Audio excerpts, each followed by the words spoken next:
Hello again, John from Backyard Food Garden. How are you today? Did you ever wonder how many tomatoes does it take to make sauce? Well, I found out.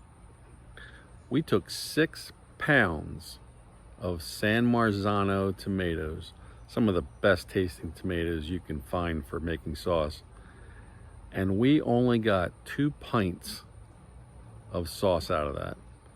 So keep that in mind when you're making your sauce, that you need a lot of tomatoes.